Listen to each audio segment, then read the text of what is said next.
नमस्कार। Live campus लेकर के मैं फिर हाजिर हो चुका हूं आपके पास Facebook live. Narendra Pandey.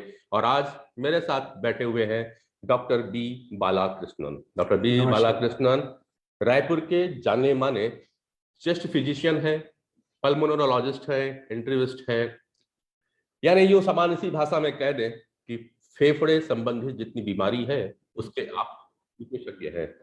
Doctor बाला, आपका बहुत बहुत स्वागत, अभिनंदन हमारे लाइव कैंपस में। थैंक यू पांडे साहब। तो शुरू करें लाइफ कैंपस। जैसा कि नाम ही काफी है, learning for life, life long learning. इस बात से आप सहमत हैं कि अभी जो मॉडर्न एजुकेशन चल रहे हैं उस पे हम तो बहुत अच्छे स्किल्ड हो रहे हैं, लेकिन लाइफ की जो जरूरतें हैं, लाइफ की जो आवश्यकताएं हैं, जहां पे हमें पारंगत होना चाहिए अपने फिजिकल और मेंटल बॉडी को सुचारू रूप से चलाने के लिए, कहीं ना कहीं उसमें कमी देखने को मिलती है। इसलिए हमने यह मंच शुरुआत की है लाइव कैंपस, जहां पे आपके साथ हर सप्ताह आते रहेंगे वो विशेषज्ञ जिन्होंने लाइफ में एक मुकाम हासिल किया है और आपको उस रास्ते पे चलने के लिए प्रोत्साहित करते रहेंगे और आपकी समस्याओं को दूर करने का पूरा प्रयास करेंगे। इसी कड़ी में आज हम ले आए हैं डॉक्टर बालाजी को।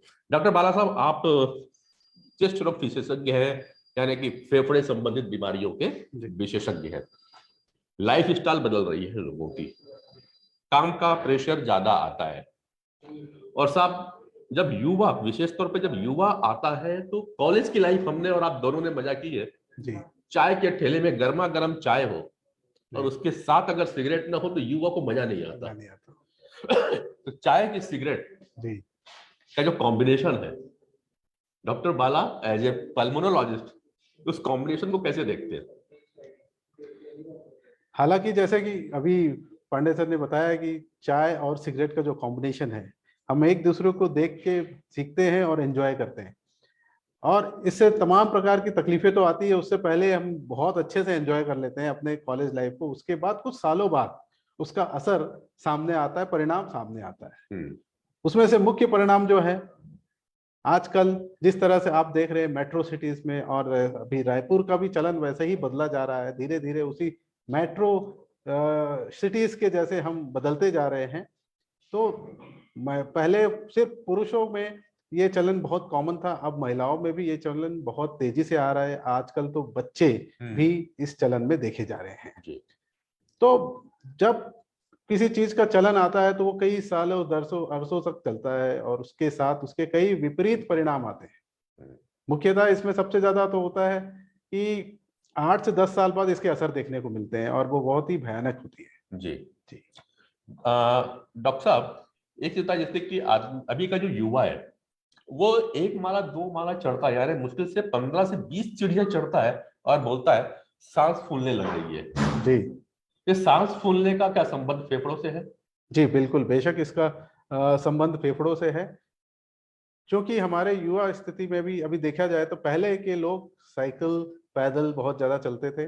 आजकल साइकिल देखने को नहीं मिलता, युवाएं सिर्फ मोटरसाइकिल या कार में चल जाया जाते हैं अपने स्कूल, कॉलेज एक्सेट्रा। इवन बच्चे, छोटे बच्चे भी गाड़ियों में भेजे जाते हैं। तो साइकिल का चलन बिल्कुल खत्म हो गया है, पैदल चलने का चलन बिल्कुल खत्म हो गया है, लगभग खत्म सा हो गया है। अब इसमें जितने भी युवा है, इसके साथ ना सिर्फ युवा में, अलग एज ग्रुप में भी ऐसे देखे जाते हैं। युवाओं में मुख्यतः ये प्रदूषण और इनके स्मोकिंग पैटर्न और लाइफस्टाइल की वजह से इनके सांस फूलना बहुत ज्यादा कॉमन है। बिल्कुल, मैं और भी कारणों पे आऊंगा, लेकिन अभी चाइना ने फिर से एक बार हाहाकार मचा रहा है। 2 वर्ष पूर्व चाइना ने पूरी दुनिया को हिला दिया था जी। और सबसे भयावह स्थिति आप लोगों ने देखी है अपने अस्पतालों में। चाइना से आ रही खबरें एक बार फिर हम भारतीय को डराने लगी है। और being a chest physician, pulmonologist, आप लोग की जिम्मेदारियां बढ़ जाती है। मैं बात कर रहा हूं कोरोना की। कोविड एक बार फिर से दस्तक दे रहा है भारत के पड़ोस में। डॉक्टर बालाजी, पल्मोनोलॉजिस्ट की सबसे बड़ी जवाबदारी इस क्षेत्र में रहेगी। क्या तैयारी है इस बार अब आप लोगों की कोविड से लड़ने की?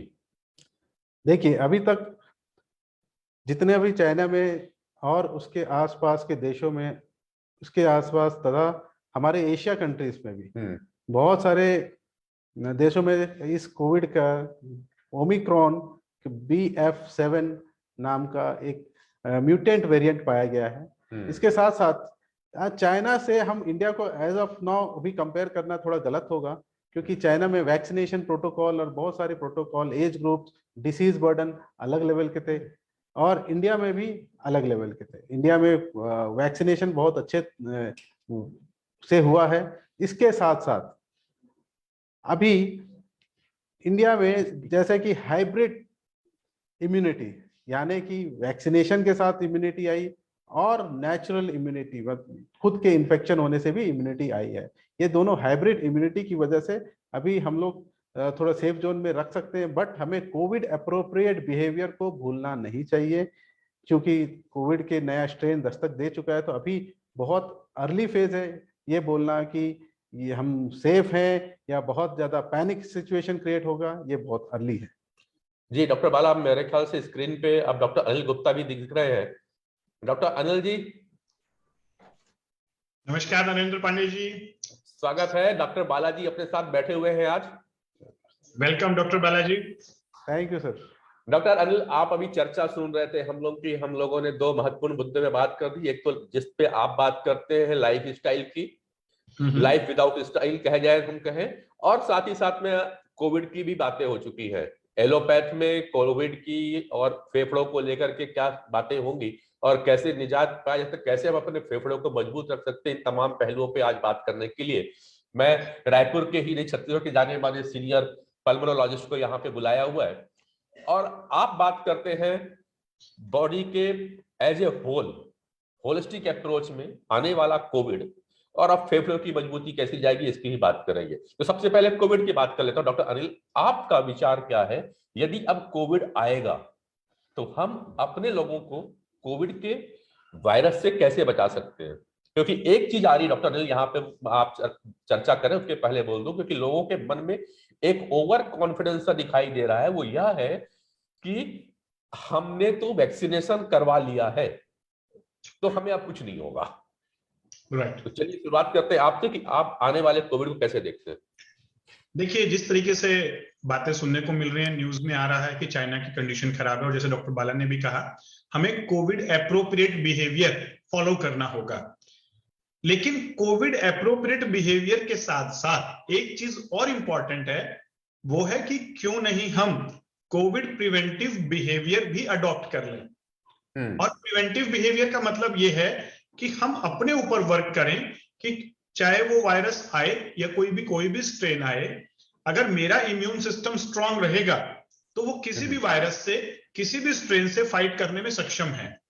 और डॉक्टर बाला भी इस बात को भली भांति शायद एग्री करेंगे हमारे साथ कि पिछली बार भी जितनी स्ट्रेन आई, चाहे डेल्टा वेव रही, अल्फा वेव रही, या फिर हमारा ओमिक्रॉन पॉजिटिव आए केसेस आए, सभी के अंदर इम्यूनिटी का बहुत बड़ा रोल रहा। यानी ऐसे बहुत सारे पेशेंट्स देखने को मिले जिनकी इम्यूनिटी बहुत स्ट्रांग थी, उनको या तो कोविड हुआ ही नहीं, और अगर हुआ भी तो बहुत ही माइल्ड से सिम्टम आकर ठीक हो गया। और कुछ ऐसे भी लोग थे जिनकी इम्यूनिटी बहुत ही डाउन थी, जिनको बहुत सीवियर चला गया कोविड, और जिसकी वजह से डेथ भी हो गई या बहुत सीवियर तक उन्हें आईसीयू तक एडमिट करना पड़ा। तो ऐसे में लास्ट एक्सपीरियंसेस, जो 2 साल के एक्सपीरियंसेस रहे, वो एक चीज तो सबने मानी कि इम्यूनिटी का बहुत बड़ा रोल है। तो as a holistic health consultant मैं ये कहना चाहूंगा, हमें होलिस्टिक वे में कोरोना को लेना होगा। अभी से हमें तैयारी शुरू कर देनी चाहिए। अपनी तैयारी, एक गवर्नमेंट के ऑफिसर्स की तैयारी वो करेंगे, हमें अपनी तैयारी क्या करनी है कि मेरा जो लाइफस्टाइल जहां जहां बिगड़ा है उसे मैं ठीक कर लूं, मैं अपनी इम्यूनिटी को वापस स्ट्रांग कर लूं। और तीसरी बड़ी बात कि जो कोविड का डर होता है, डर की वजह से भी इम्यूनिटी डाउन होती है। साइको न्यूरो इम्यूनोलॉजी, जो एक मेडिकल साइंस का ही सब्जेक्ट है, वो कहता है कि अगर आपका माइंड फियरफुल कंडीशन में है तो इम्यून सिस्टम भी डिप्रेशन में चला जाएगा, सप्रेशन में चला जाएगा। तो हमें कोरोना से डरना नहीं है, लेकिन लापरवाह नहीं होना है, ओवर कॉन्फिडेंट नहीं होना है। इसे हम जस्ट एक फ्लू की तरह ही ले कि ठीक है, अगर आपको फ्लू हो भी जाता है तो भी तो 7 से 8 दिन 10 दिन तो खराब होंगे ही ना आपके। आपका जो प्रोडक्टिविटी है वो डाउन होगा, देश की ओवरऑल प्रोडक्टिविटी डाउन होगी। तो हम होने ही क्यों दे, यानी हम अपना इम्यून सिस्टम, हर्ड इम्यूनिटी इतनी स्ट्रांग कर ले। और ये हम सबकी कंबाइंड रिस्पॉन्सिबिलिटी बनती है, एक एक नागरिक की, एक एक व्यक्ति की, कि हम अपनी लाइफस्टाइल पर वापस शुरू कर दें काम करना। और इससे केवल कोरोना ही नहीं, बहुत सारी जो कार्डियोवैस्कुलर डिजीज है, बहुत सारी लाइफस्टाइल डिजीज है, वो भी तो ठीक हो जाएंगी। बिल्कुल। तो डॉक्टर बालाजी, जैसे कि डॉक्टर अनिल ने भी एक बात कही कि हमको होलिस्टिक अप्रोच को भी देखना पड़ेगा, यानी बीमारी आने के पहले हमें सावधान रखना है। वैक्सीन लगवा लिया है लेकिन डरना नहीं है कोरोना से, क्योंकि डॉक्टर अनिल से जब मेरी बात होती है तो अक्सर ये कहते हैं कि अगर आप डरोगे तो और भी बीमारियां अपने शरीर में आनी चालू हो जाती है, तो डरना नहीं है, लेकिन लापरवाह भी नहीं होना है। मगर यह दिल है कि मानता नहीं, युवा भी है वो मानता नहीं। कोविड का जो एप्रोप्रिएट बिहेवियर है उसको हम अब फिर भूल गए हैं। लोगों के चेहरे पे मास्क अब होता नहीं, हाथ को सैनिटाइज करना तो दूर, अब भी फिर से लोग भूल गए कि हमको हाथ को प्रॉपर टाइमली धोना है। जिंदगी 2 साल पूर्व जैसी चलती थी अभी वैसी ही फिर चलने लगी है। मैं थोड़ा सा कोविड से किनारे चलता हूं डॉक्टर जी। अब हम ये बात करेंगे कि जैसे मैं कह रहा था सांस फूलने लगती है जी। सांस फूलने का मतलब क्या मानो, ये कोई सामान्य सी बात है कि वो एक्सरसाइज नहीं कर रहे इसलिए सांस फूल रही है, या कुछ और भी कारणों से है, या कुछ इंडिकेशन कर रही है कि आने वाले समय में सांस फूलना ये बताने का प्रयास कर रहा है कि भविष्य में फेफड़े संबंधित कुछ बीमारियां आपको हो सकती है जी। सांस फूलना एक सामान्य लक्षण नहीं है। सांस फूलने के कई कारण हो सकते हैं, जिसमें से मुख्य कारण आज की दिनचर्या में मुख्य कारण जो फेफड़ों से संबंधित होती है। इसके साथ साथ हार्ट की बीमारी, किडनी की बीमारी, लिवर की बीमारी की वजह से भी सांस फूलते हैं। और कॉमनली हमें ये देखने को मिलता है कि ये जो सांस फूलने की तकलीफ है, सबसे ज्यादा डीकंडीशनिंग यानी कि खुद का एक्सरसाइज नहीं करने की वजह से, लाइफस्टाइल डिसीज की प्रॉब्लम की वजह से हमें ये सब देखने को मिलता है। तो ना सिर्फ बीमारियां, ये एक्सरसाइज यानी कि जैसे डॉक्टर गुप्ता बता रहे थे, अनिल गुप्ता सर बता रहे थे कि लाइफस्टाइल हैम्परिंग होने की वजह से भी सांस फूलता है। तो सांस फूलना बीमारी का ही एक लक्षण माना जाए।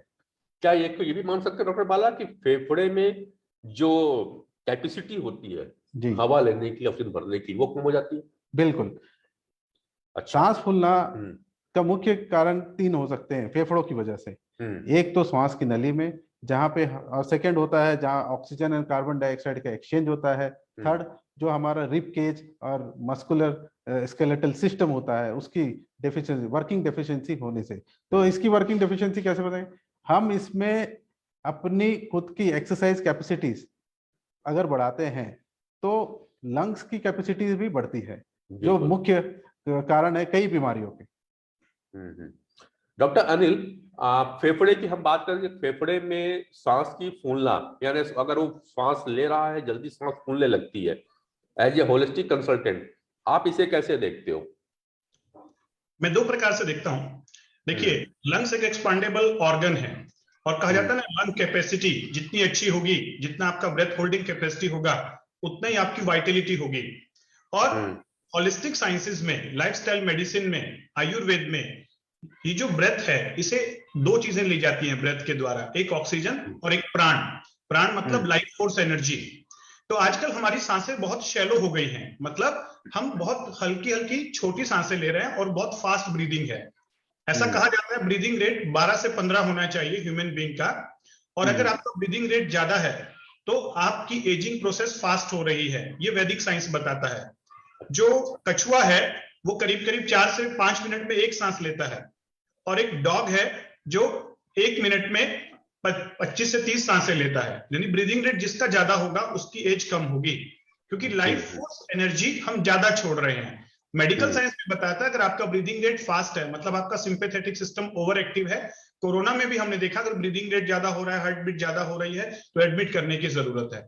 तो अपने हमें प्राणायाम एक ऐसा मेथड है जिसके द्वारा हम अपने मेडिटेशन और प्राणायाम के द्वारा ब्रेथ रेट को कम कर सकते हैं। ब्रीदिंग रेट कम करेंगे तो हमारा जो लाइफ फोर्स एनर्जी है और ऑक्सीजन है, दोनों को हम ब्रेथ के साथ अंदर ले पाएंगे। जो ऑक्सीजन है वो तो डीप ब्रीदिंग से आएगा, लेकिन जो लाइफ फोर्स एनर्जी है, जब हम ब्रीदिंग में माइंड को इन्वॉल्व करेंगे, माइंड को इन्वॉल्व करके लाइफ फोर्स एनर्जी को टैप करना सीखेंगे, तो हमें डबल बेनिफिट होगा डीप ब्रीदिंग से। मतलब हमारी लाइफ फोर्स एनर्जी भी बढ़ेगी और हमारी ऑक्सीजन कैरिंग कैपेसिटी भी बढ़ेगी। दूसरी बात आती है कि जो आजकल एलर्जी प्रॉब्लम बहुत ज्यादा हो रही है हर किसी को, किसी को डस्ट से एलर्जी है, कभी किसी को पेंट से एलर्जी है, किसी को फूड से एलर्जी है। तो ये एलर्जिक जो है इसमें दोनों चीजें आ रही हैं। एंटीजन से ज्यादा रिस्पॉन्सिबल इसमें माइंड के बिहेवियर्स हैं। मतलब लोग, साइकोन्यूरोलॉजी कहता है कि अगर आपका माइंड बहुत दिनों से हाइपर सेंसिटिव हो गया है, तुरंत मिजाज हो गया है छोटी छोटी बातों पर, तो आपका इम्यून सिस्टम भी हाइपर सेंसिटिविटी शो करेगा। यानी अगर आप देखें, लोगों को डस्ट से एलर्जी है, बिल्कुल सही बात है, लोगों को फूड से एलर्जी है, लेकिन ये भी तो बात आ रही है कि लोगों को लोगों से भी एलर्जी है। एक ही घर में 2 लोग रह रहे हैं, दूसरे से एलर्जी है। तो कहीं ना कहीं मैं मान रहा हूं कि हमें डस्ट से बचना है, ये सबसे बचना है, लेकिन साइड बाय साइड अपने माइंड पे भी काम कीजिए। ये जो एलर्जिक इश्यूज हैं कहीं ना कहीं माइंड के हाइपर होने की वजह से भी हो गए हैं। तो साइकोसोमेटिक और लाइफस्टाइल दोनों पे काम करने की जरूरत है। माइंड पर भी, mind and body are one. Mind से आप बॉडी को कंट्रोल कर सकते हैं और बॉडी से माइंड को। तो हेल्दी लाइफस्टाइल रखेंगे, एक्सरसाइज अच्छा करेंगे तो बॉडी फिट रहेगी, माइंड अच्छा रहेगा। इसी प्रकार से मेडिटेशन प्राणायाम करेंगे, अच्छी थॉट रखेंगे, माइंड अच्छा रहेगा, बॉडी डायरेक्टली अच्छी रहेगी। बिल्कुल। डॉक्टर अनिल जी ने बात की बालाजी की एलर्जिक कंडीशंस होती है, लोगों को छींक आती रहती है, खांसी काफी लंबे समय तक आती है। हम पुराने समय सुनते थे कि खांसी अगर लंबे समय की हो तो टीबी होती है जी, और पहले चेस्ट का डॉक्टर मतलब टीबी का डॉक्टर होता था। बिल्कुल। अब मैं यह कि लंबे समय की खांसी के क्या टीबी होती है या खांसता रहे व्यक्ति तो कुछ और भी इंडिकेशन होते हैं? खांसते हुए व्यक्ति के ऐसे कई लक्षण है, कई बीमारियों के लक्षण हैं। खांसता हुआ व्यक्ति ना सिर्फ टीबी हो सकता है, इसके साथ साथ क्रॉनिक अस्थमा का भी पेशेंट होता है, सीओपीडी पेशेंट, और बहुत सारे तमाम बीमारियां, ब्रोंकाइटिस, ऐसे तमाम साइंटिफिक बीमारियां हैं जो होती है। तो लंबे समय तक जो खांसी होती है उसको नजरअंदाज ना करें। अगर कभी कभी बीच बीच में होते रहती है दिन भर में भी, तो भी हमें उसको ध्यान देना है, उसका प्रॉपर डायग्नोसिस और इवेल्युएशन कराना चाहिए, बहुत जरूरी है। दर्शकों मैं आपको बता दूं कि डॉक्टर बाला रायपुर में आपकी हॉस्पिटल है और यहाँ के सीनियर पल्मोनोलॉजिस्ट हैं। कुछ एडवांस मशीनें लेकर के आए हुए हैं।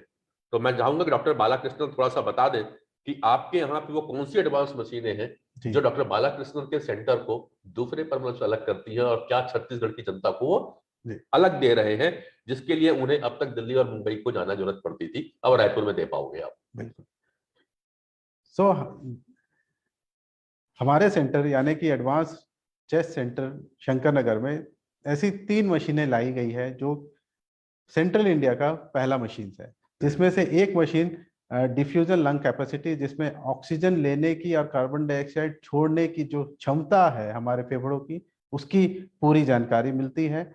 इसके साथ साथ दूसरी मशीन जो हमारी श्वास की नलियों, छोटी छोटी नलियों, जिसका एनालिसिस अभी तक कहीं नहीं हो पाता था, वो मशीन भी लाई गई है। उसका एनालिसिस से ये हो जाता है कि जिसको सांस की तकलीफें हैं, सारे डॉक्टरों को दिखा लिए, कुछ पता नहीं चल रहा है, उनका भी फर्दर एनालिसिस हो पाता है। थर्ड मशीन हमारी जो ब्रेथ है, ब्रेथ में जो केमिकल, जो गैसियस केमिकल कंपोजिशंस होते हैं, उसका भी एनालिसिस होता है। तो इस तरह की 3 मशीन है जो सेंट्रल इंडिया का पहला है, और इसके बहुत अत्यधिक लाभ है, पर्टिकुलरली कोविड के बाद, क्योंकि कोविड के पहले इस सब की जानकारी भी नहीं थी, ये मशीनों का निजात भी नहीं हुआ था। अब कोविड के बाद ये मशीनों का निजात हुआ।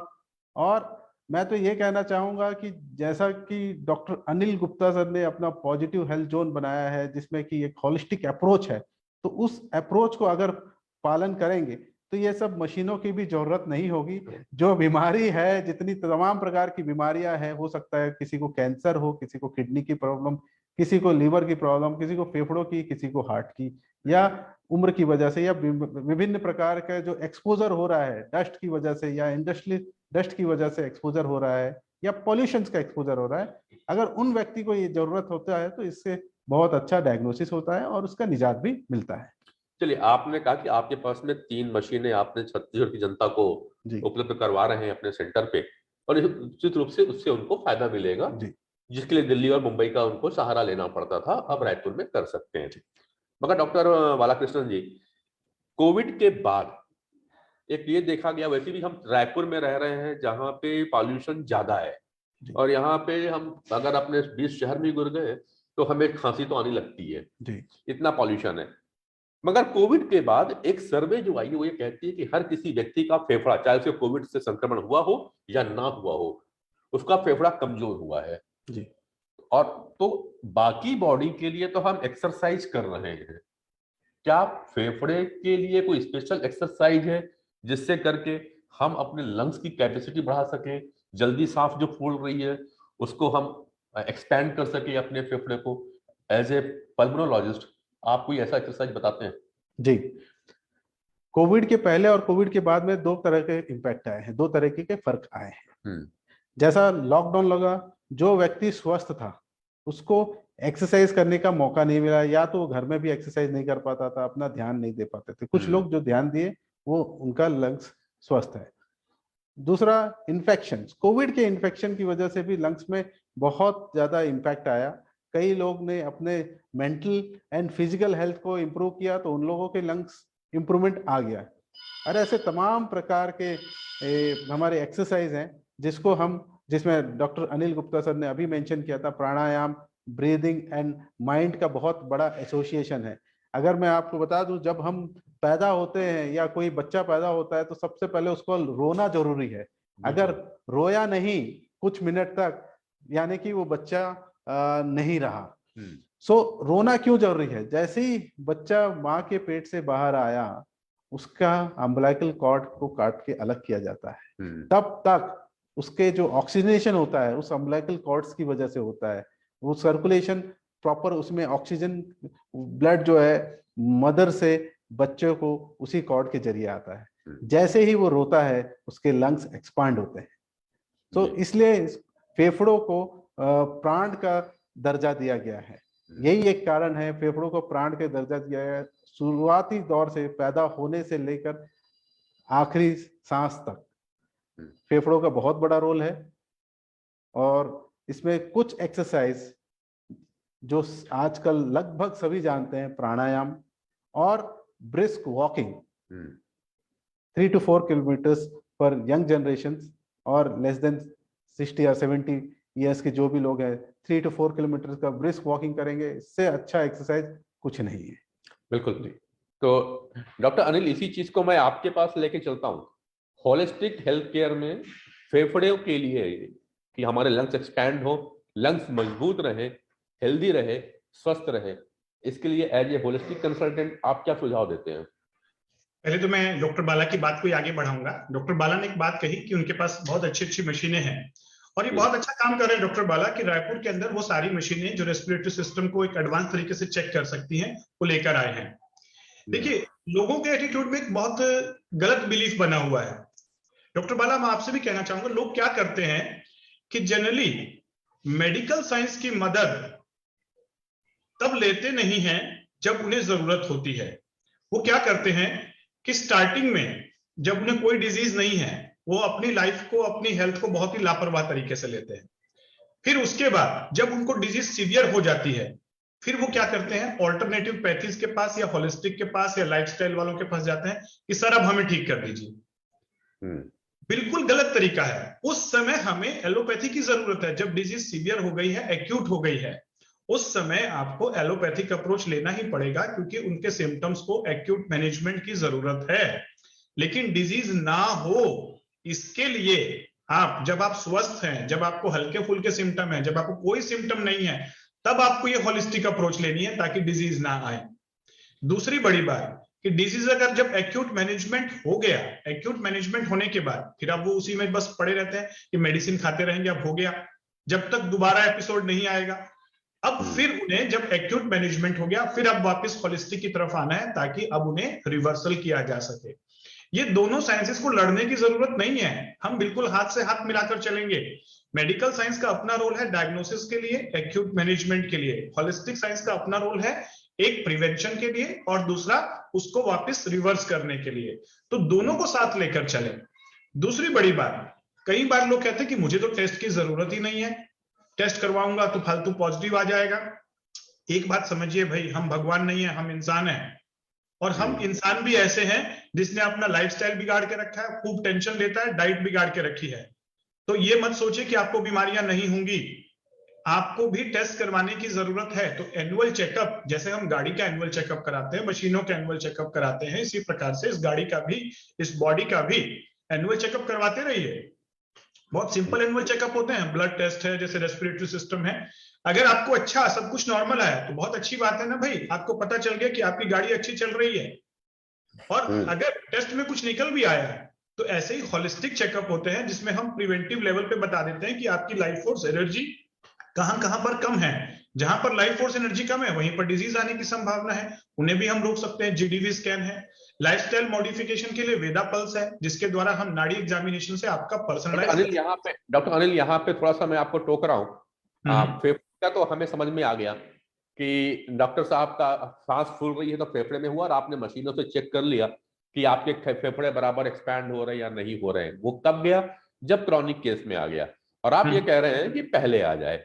तो मुझे ये बताइए, आप कैसे पता करेंगे कि इसको फेफड़े में तकलीफ हो रही या नहीं हो? क्योंकि आप जब चक्र विज्ञान की बात करते हो। देखिए बहुत सिंपल सी साइंस है ये, ऐसा नहीं है कि कोई इसमें जादू टोना टोटका है या कोई अंधविश्वास है। लाइफ फोर्स एनर्जी, बॉडी की एक लाइफ फोर्स एनर्जी होती है। अगर आपकी life force energy 4 to 6 joule के बीच में नहीं है, ऑप्टिमम नहीं है, तो बॉडी के अंदर जहां जहां पर लाइफ फोर्स एनर्जी नॉर्मल नहीं है वहीं पर डिजीज आएंगी या आने की प्रोबेबिलिटी है। तो आप उसको पहले से समझ लें कि मेरी लाइफ फोर्स एनर्जी कहां कहां डिक्रीज हो गई है, अब उसे वापस ठीक करना है। तो ठीक करने का तरीका एक ही है, डाइट, लाइफस्टाइल, एक्सरसाइज। ये जो अच्छी हेल्दी लाइफस्टाइल जिसे हम बोलते हैं, जिसमें एक प्रॉपर स्लीप आती है, डिस्ट्रेस आता है, स्ट्रेस मैनेजमेंट आता है, डाइट आता है, एक्सरसाइज आता है। तो ये सारी चीजों में फिर हम समझते हैं कि पर्सन की पर्सनैलिटी क्या है। प्रकृति is the unique psychosomatic constitution of a person determined at the time of birth depending upon the constitution of his or her parents. And if a person follow his lifestyle according to his or prakriti, he can remain healthy for 150 years.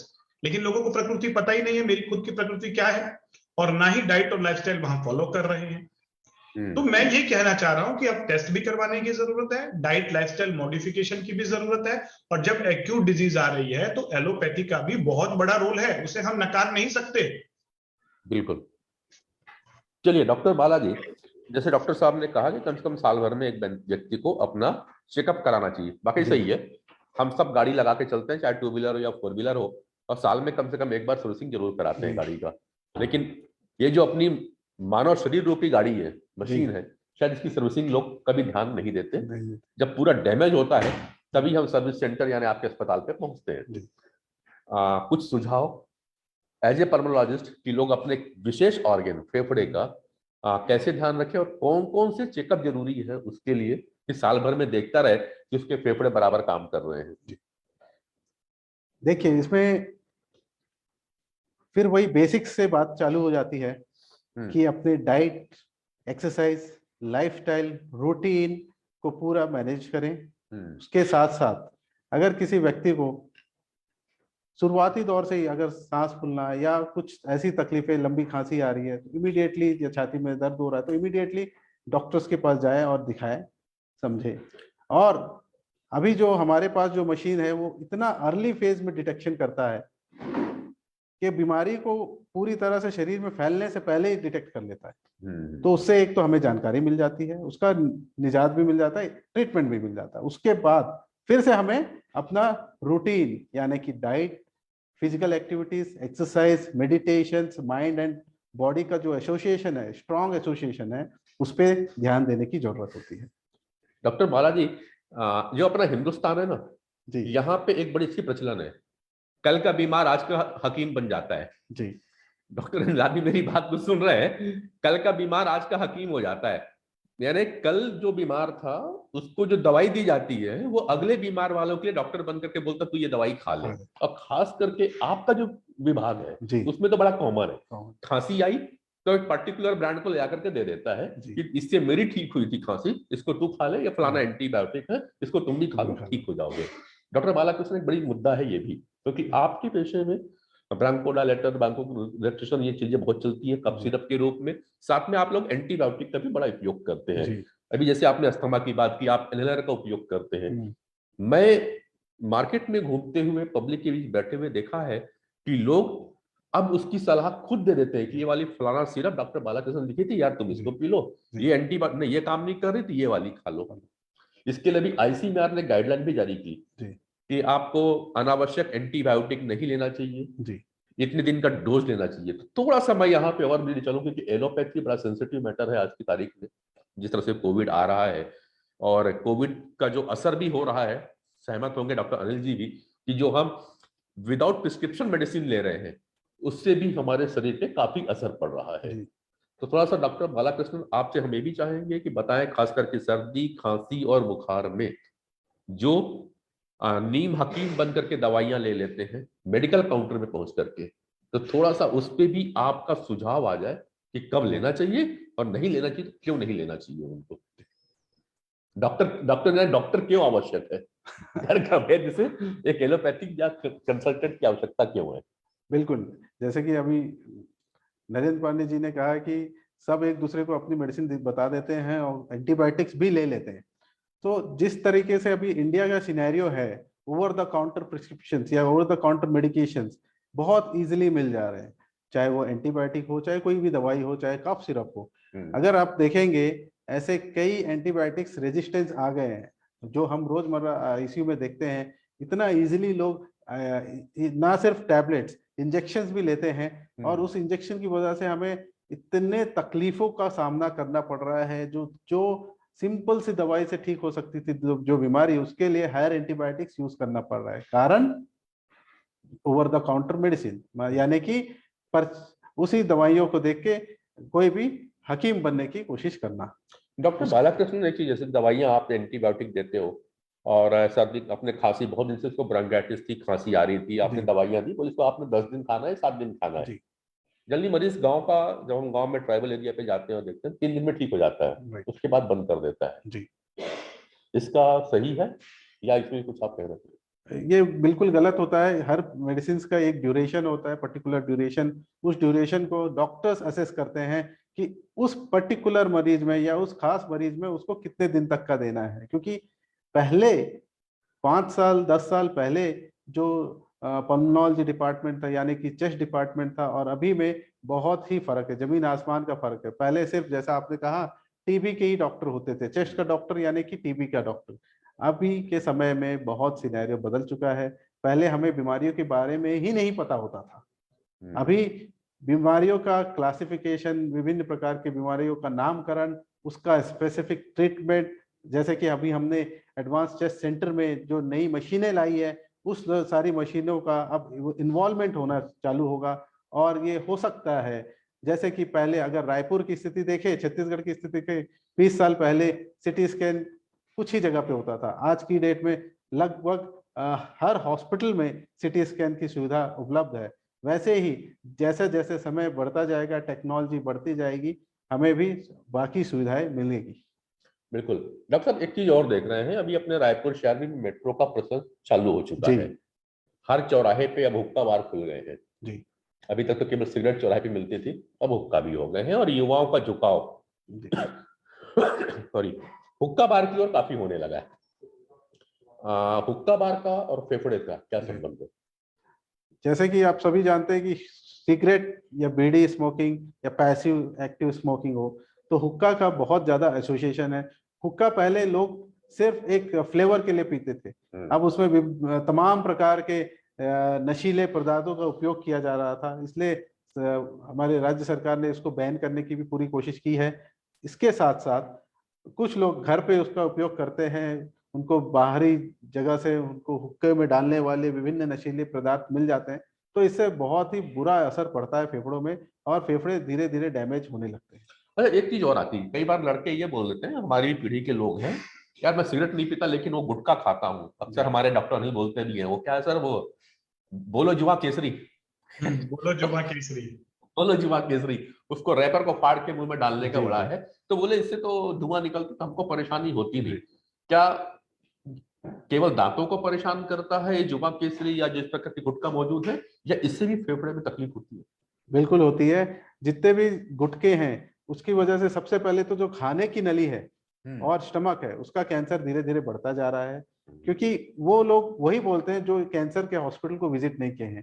एक बार वो लोग अगर cancer के hospital को visit कर लें, तो oral cancer और इसोफेजियल कैंसर यानी कि खाने की नली का कैंसर काफी ज्यादा होता है। उसके साथ साथ जो खाने की नली का कैंसर धीरे धीरे श्वास की नली में भी फैलता है। जी। और जितने भी कैंसर है वो श्वास में और फेफड़ों में बिल्कुल फैलते हैं। जैसे कि अनिल गुप्ता सर एक ऑप्थेल्मोलॉजिस्ट हैं, तो वो सर भी जानते हैं कि जैसे टीबी पहले लोग जानते हैं कि सिर्फ फेफड़ों में होता है, पर ये आंखों में भी होता है। वैसे ही जितनी भी बीमारियां हैं, तमाम बीमारियां, विभिन्न प्रकार के कैंसर्स, वो फेफड़ों में फैलते हैं।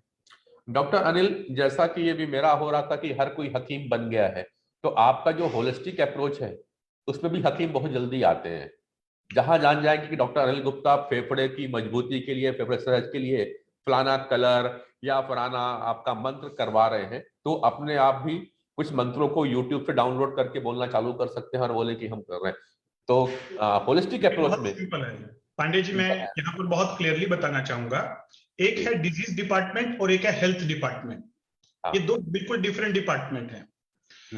एक्चुअली जो है डिजीज केयर या डिजीज डिपार्टमेंट जो है वो एक स्पेशलाइज्ड डिपार्टमेंट है, जहां पर आपको एक एलोपैथी की डिग्री दी जाती है, एमबीबीएस हुआ, उसके बाद सुपर स्पेशलाइजेशन हुआ, स्पेशलाइजेशन हुआ, और 8 से 10 साल 12 साल लगाने के बाद एक डॉक्टर एक पर्टिकुलर चीज का डॉक्टर बन पाता है। इतना कोई मजाक नहीं है। लेकिन हमने इंडिया के अंदर देखा है कि हर आदमी अपने आप में एक डॉक्टर बना हुआ है।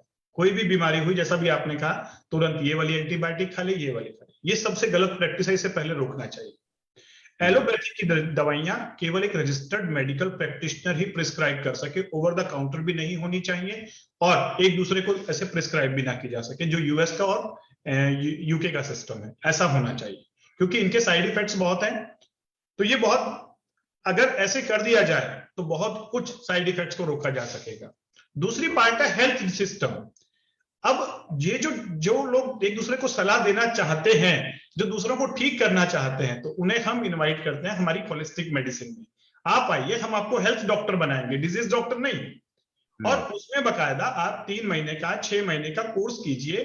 कोर्स करने के बाद आप डिजीज को ठीक करने का दावा मत कीजिए, आप उसे ये कहिए कि आप डिजीज पर्सन है और धीरे धीरे मैं आपको हेल्थ की तरफ लेकर चलूंगा। और हेल्थ एक है, हेल्थ को 3 से 6 महीनों में पूरा सीखा जा सकता है। डिजीजेस बहुत सारी हैं और डिजीज को सीखने के लिए कम से कम 8 से 10 साल लगाने ही पड़ते हैं। तो इसीलिए आप डिजीज के डॉक्टर ना बने, डिजीज के डॉक्टर डॉक्टर बाला को ही बने रहने दीजिए, डॉक्टर अनिल को ही रहने दीजिए। ऐसे बहुत सारे डॉक्टर हैं जिनके पास स्पेशलाइज्ड डिग्री है। उस फील्ड में आप इंटरवेन ना करें। नीम हकीम खतरे जान कहा जाता है ना, ये वही नीम हकीम होते हैं जो उल्टा सीधा ट्रीटमेंट करते हैं। हाँ, हेल्थ के डॉक्टर बनिए ना, आप सीखिए कैसे मेडिटेशन किया जाता है, कैसे प्राणायाम किया जाता है, लाइफस्टाइल क्या है, प्रकृति क्या है, वात पित्त कफ क्या है, इन साइंसेस को सीखिए। अगर आपको लोगों को सलाह देने की जरूरत है, आपको लगता है कि मैं लोगों की लाइफ में बदलाव लाना चाहता हूं, आप चाहते हो कि लोगों को ठीक करना चाहता हूं, तो आपको डॉक्टर वाली पदवी नहीं चाहिए, आपको एक हेल्थ कोच बनना है और लोगों की लाइफ में हेल्थ का प्रैक्टिसेस ऐड ऑन करवाना है। तो मैं ऐसे स्वागत करूंगा। उसमें भी लोग उल्टा सीधा कर लेते हैं कि पहले इस वाले बाबा के पास गए, फिर इस वाले गुरु के पास गए, फिर इस डॉक्टर के पास गए, और आखिरी में वो सारी शॉपिंग करने के बाद कहीं से भी सेटिस्फाई नहीं होते। बिल्कुल डॉक्टर साहब, आपने बहुत अच्छी बात कही है। यहाँ पे जो हमने चर्चा चालू की थी कि नीम हकीम बनने की कोशिश ना करें लोग। जितने भी लोग मेरे साथ यहाँ जुड़े हुए हैं फेसबुक में लाइव में, और कल से यूट्यूब चैनल में लाइव कैंपस में प्रोग्राम पुनः रहेगा आपके पास में, आप लाइक करें और सब्सक्राइब करें हमारे लाइव कैंपस के यूट्यूब चैनल को, ताकि आप ऐसे ही ज्ञानवर्धक वीडियो देखते रहेंगे लाइव के जाने माने हस्तियों के साथ में। जो भी हो, आप उस विभाग के लोगों के साथ ही परामर्श लें। अगर आपको डिसीज है, पर्टिकुलर डिसीज है, तो आप पर्टिकुलर कंसल्टेंट से मिलिए, डॉक्टरों से मिलिए, उनसे बात करें। और अगर आप चाहते हैं हेल्दी रहना, तो आप होलिस्टिक हेल्थ केयर के लिए, जहां पे डॉक्टर रायपुर छत्तीसगढ़ में डॉक्टर अनिल गुप्ता बहुत अच्छा काम कर रहे हैं, आप डॉक्टर अनिल गुप्ता के टीम के साथ में परामर्श लीजिए और एक अपनी हेल्थ को बेहतर रखिए। डॉक्टर बालाकृष्ण, ठंड चालू हो चुकी है जी, ठीक है, रायपुर में कम ठंड है, लेकिन रायपुर की सराउंडिंग की जो हमारी पहाड़ी इलाके हैं वहां पे ठंड अच्छी, और ठंड जब दस्तक देती है तो ब्रोंकाइटिस की तकलीफें बढ़ना कॉमन है। उम्र दराज लोग जो कि सिगरेट पीते हैं, बीड़ी पीते हैं, वो जिनकी उम्र 60 साल से ऊपर हो गई, वो या वे लोग जो अस्थमा के शिकार रहते हैं, उनके लिए ठंड के महीने में क्या प्रिकॉशन लेना चाहिए कि वो फेफड़े से बीमारी से बचे रहे? ठंड के महीने में खासकर जिनके लंग्स वीक होते हैं, यानी कि वीक लंग्स, चाहे वो श्वास की नली का हो, या पहले कभी निमोनिया हो, या उम्र दराज लोग हो, या सिंपल अस्थमा या ब्रोंकाइटिस जिसे आम भाषा में बोला जाता है, इन सभी को तकलीफ देती है।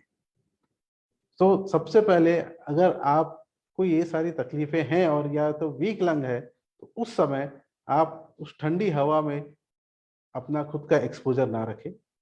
अगर आपको वॉक करना है तो सुबह 7 से 8 बजे के आसपास जब सूरज निकलता है उस समय आप धूप में वॉक करें, और सूरज डूबने के बाद बाहर ना जाए, घर पे रहें। घर का भी वातावरण या टेम्परेचर ऐसा मेंटेन करें कि वो 25 to 30 डिग्री के आसपास रहे। चलिए, तो मित्रों समय अब इजाजत मांग रहा है हमसे। हम अगली बार फिर किसी नए कंसल्टेंट के साथ, नए व्यक्तित्व के साथ में मुलाकात करेंगे। आपके जहन में आज के विषय को लेकर के यदि कोई प्रश्न आते हैं तो आप मुझे मेरे व्हाट्सएप नंबर पे मैसेज कर सकते हैं। मेरा नंबर है 8817194979। फेसबुक पे भी आप अपने कमेंट्स डालिए। मैं आपकी बातों को आज डॉक्टर बालाकृष्णन के पास तक पहुंचा दूंगा और डॉक्टर अनिल गुप्ता के पास पहुंचा दूंगा, ताकि दोनों अपने विषय के अनुसार आपको सलाह और परामर्श देते रहे। यदि आप किसी और विशेष विषय के साथ भी इस प्रोग्राम को देखना चाहते हैं लाइव कैंपस में, तो आप अपने कमेंट्स मुझे भेज सकते हैं। यह प्रोग्राम रिकॉर्डिंग होगा और आपको 2 दिन बाद पुनः लाइव कैंपस के यूट्यूब में मिलता रहेगा। तो आप जुड़े रहिए लाइव कैंपस के साथ। Life long learning, learning for life. Doctor Anil Gupta, आपका बहुत बहुत धन्यवाद। डॉक्टर बालाकृष्णन, आपका बहुत बहुत धन्यवाद आज हमारे इस मंच पे आने के लिए। Thank you. नमस्कार।